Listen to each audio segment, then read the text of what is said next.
মোহাব্বত কয়েক প্রকারের হয়, ভালোবাসা কয়েক প্রকারের হয়। বাপ বেটার ভালোবাসা, মা বেটার ভালোবাসা, ভাই বোনের ভালোবাসা, স্বামী স্ত্রীর ভালোবাসা, এক মুসলমান অন্য মুসলমানের ভালোবাসা, এরকমভাবে বিভিন্ন রকমের ভালোবাসা আছে। আজকে এমনই একটা ভালোবাসার কথা বলবো, যাকে ভালোবাসতে গেলে আল্লাহ ভালোবাসবেন, আর আল্লাহ যাকে ভালোবাসবেন সে লোকটা যাবেন কোথায়? জোরে বলেন, জান্নাত না জাহান্নাম? একটু কথা বলবেন, কোথায় যাবেন? জান্নাতে। তা আমরা যে আজকে এত কষ্ট করে বসে আছি, জান্নাতের জন্য না জাহান্নামের জন্য? একটু জোরে বলেন। জি, তাহলে কাকে ভালোবাসতে হবে বলেন তো? তার নাম কি? মুহাম্মদ সাল্লাল্লাহু আলাইহি সাল্লাম। আমাদের আখরি নবীর নাম কি? একটু জোরে বলেন। হায় আল্লাহ, আমাদের আখরি নবীর নাম কি? জি না, সাল্লাল্লাহু আলাইহি সাল্লাম শুধু নয়, মুহাম্মদ সাল্লাল্লাহু আলাইহি সাল্লাম। সাল্লাল্লাহু আলাইহি সাল্লামটা হলো দুরুদ, দোয়া, আর মুহাম্মদটা হলো আসল নাম, মুহাম্মদ সাল্লাল্লাহু আলাইহি সাল্লাম। আজকে আমার সামনে বললেন না, এখনই আমার আপনার যখন মত হয়ে যাবে, কবরে যখন লোকজন দাফন করে চলে আসবেন, তিনটা প্রশ্ন করা হবে। তার মধ্যে একটা প্রশ্ন হবে মান নাবিয়ুকা, ইয়া নবীর ফটো দেখা হবে, মা হাদার রাজুল, এটা কে তুমি জানো গো, চিনো? তখন যদি এরকম চুপচাপ বসে থাকেন তো অবস্থা কি হবে কবরে বুঝতে পারছেন। উল্টা পাল্টা আল্লাহ চালু করে দিবে ফেরেশতারা মায়ের। এই জন্য আমাদের আখেরি নবীর নাম কি? মুহাম্মদ সাল্লাল্লাহু আলাইহি সাল্লাম। জীবন পর্যন্ত ভুলবেন না, মরার পরও ভুলবেন না, বলেন ইনশাআল্লাহ। আল্লাহ তাআলা বলছেন, কুল, হে নবী, নবীকে আল্লাহ শিখিয়ে দিয়েছেন, হে নবী আপনি বলেন, কাকে? আপনাদের উম্মতকে, মানে আমাদেরকে বলেন। কি বলেন? ইন কুনতুম তুহিব্বুনাল্লাহ, তোমরা যদি আল্লাহ তাবারাক ওয়া তাআলাকে ভালোবাসতে চাও, আল্লাহর সাথে দোস্তি করতে চাও, আল্লাহ তাবারাক ওয়া তাআলার সাথে বন্ধুতালি করতে চাও, তা আল্লাহ শিখিয়ে দিচ্ছেন নবীকে, নবীজি তুমি বলে দাও ফাত্তাবিউনি, তোমরা আমার অনুসরণ করো, আমার ইত্তেবা করো, আমি যেইভাবে চলতে বলছি সেইভাবে চলো। তাহলে আল্লাহ তাআলা বলছেন তোমরা যদি নবীর কথা মেনে চলো, নবীর অনুসরণ করো, ইত্তেবা করো, হে আমার বান্দা বান্দিরা, তোমাদের দুটা লাভ আছে।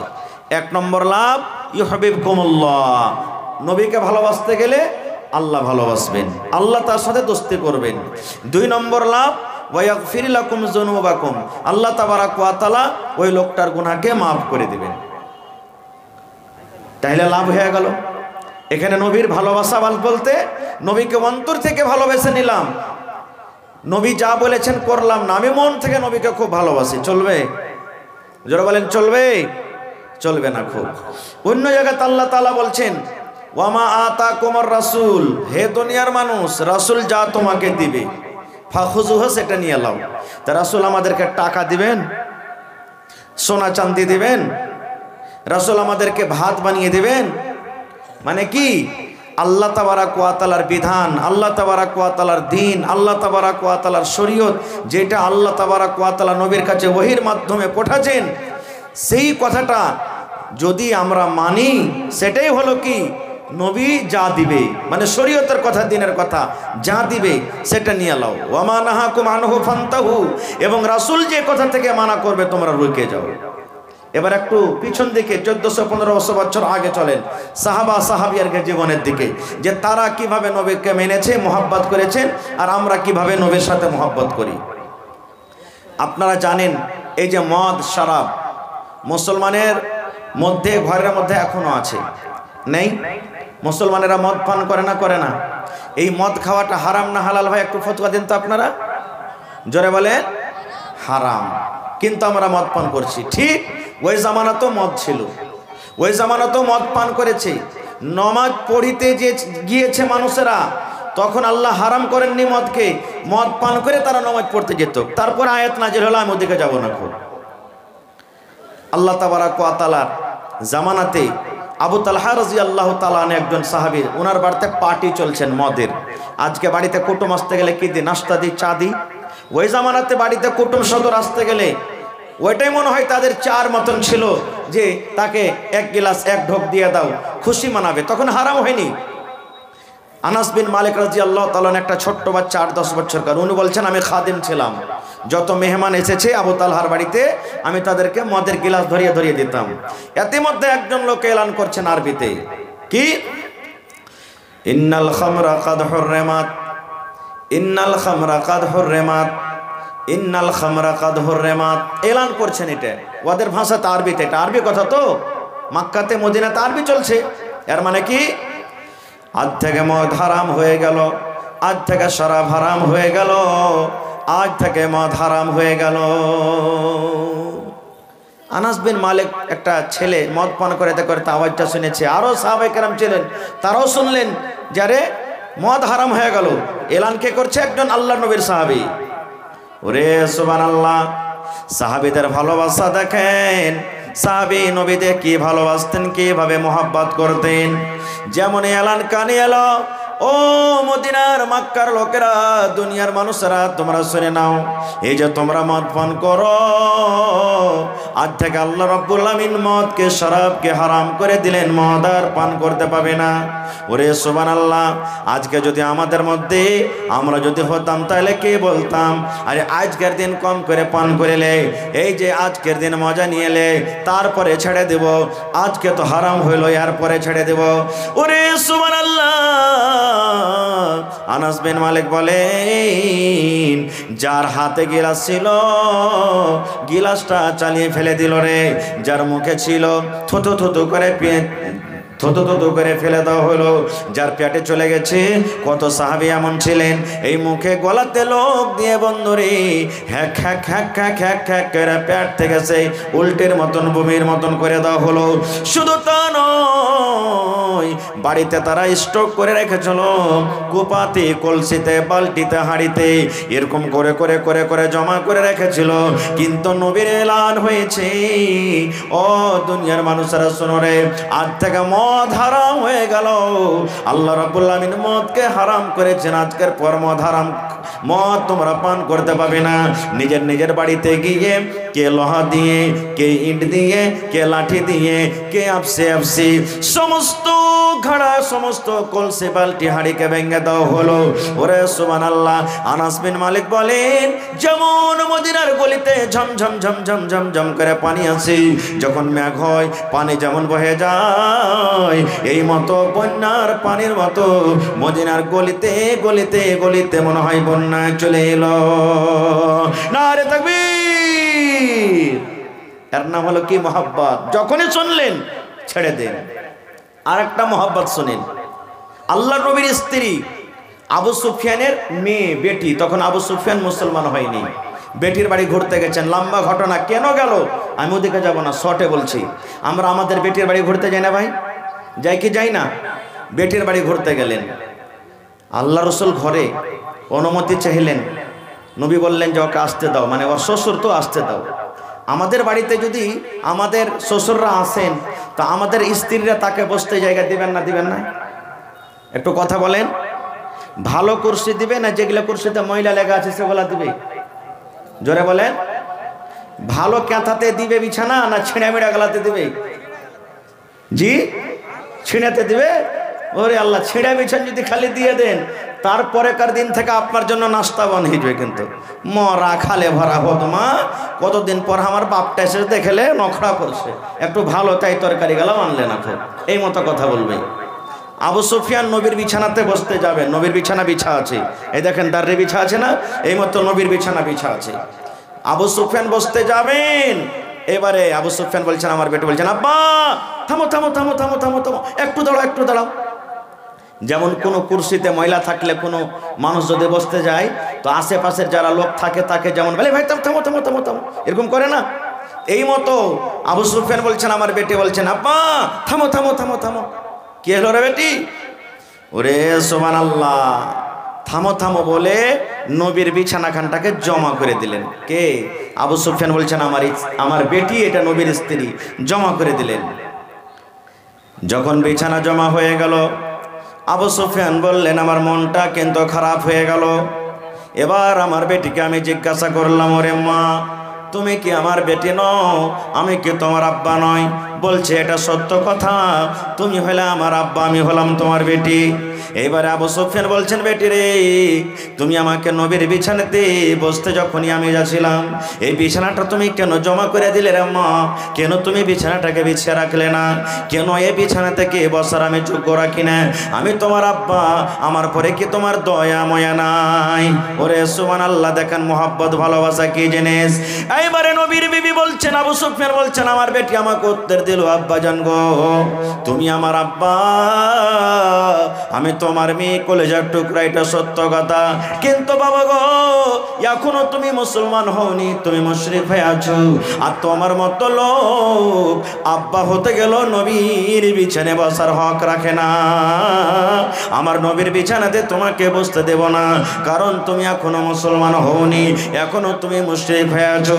ও আব্বা জান, আমাদের রিশতা আলাদা আছে, বাপ বেটের রিশতা আছে, এটা আলাদা রিশতা।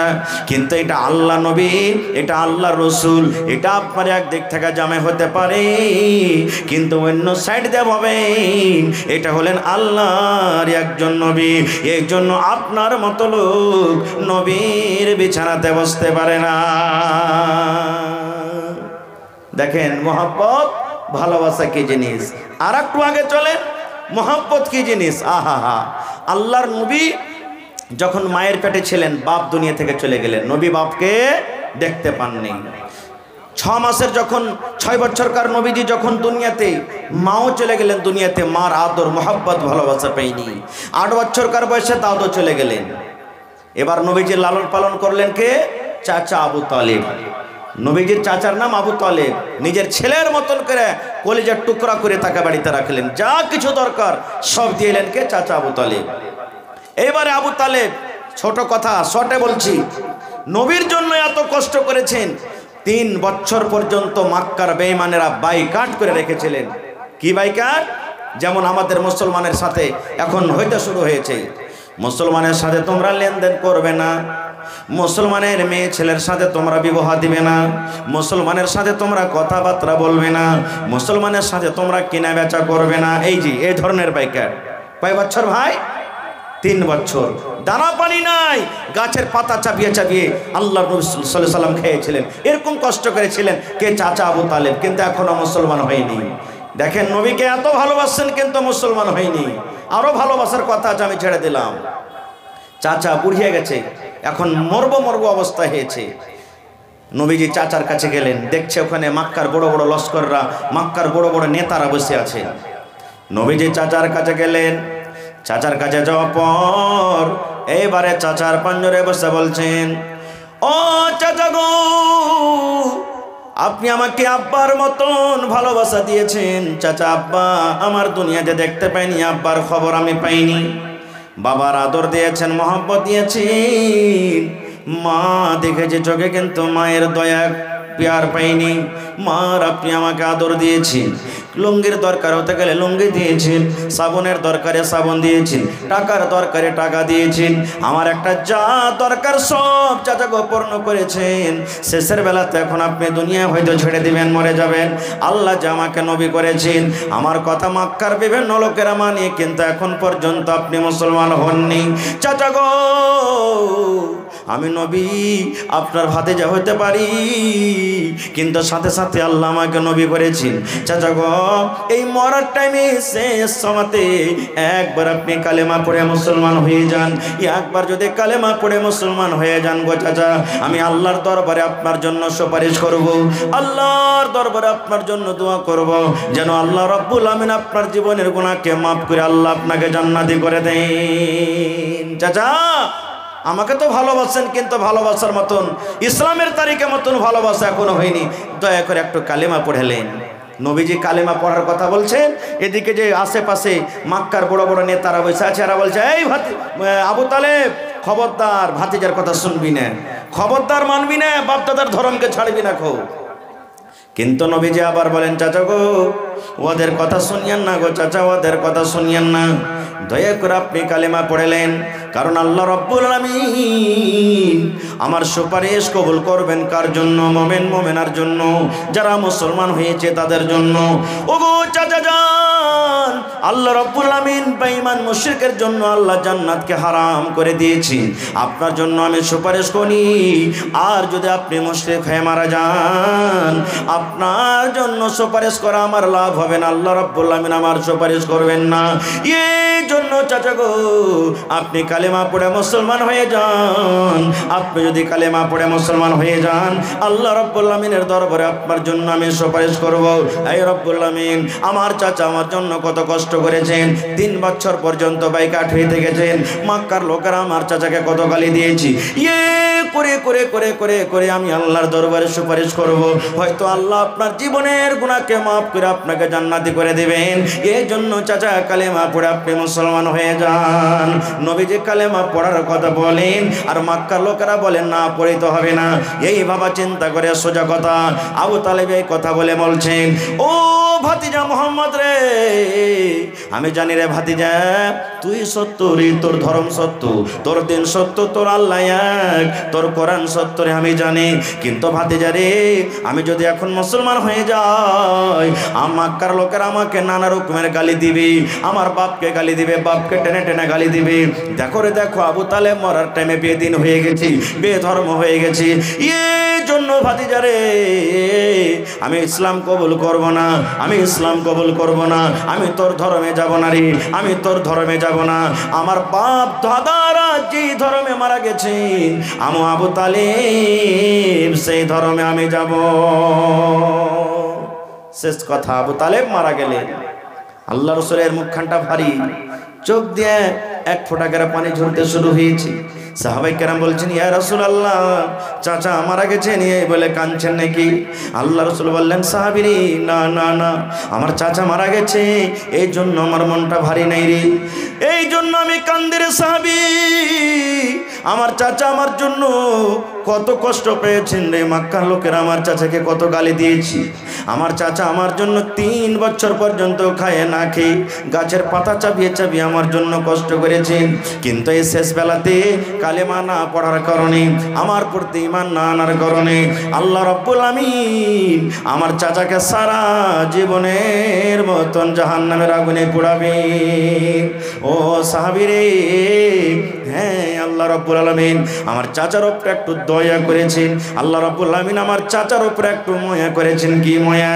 জাহান্নামের ভিতরে সব থেকে যেটা ছোট আযাব, সেই আযাবটা আল্লাহ রাব্বুল আলামিন আমার চাচাকে কিয়ামতের দিন দিবেন। সেই আযাবটা কি? আল্লাহ রাব্বুল আলামিন পায়ে আগুনের বেড়ে দিয়ে দিবেন, পায়ে আগুনের জুতা দিয়ে দিবেন।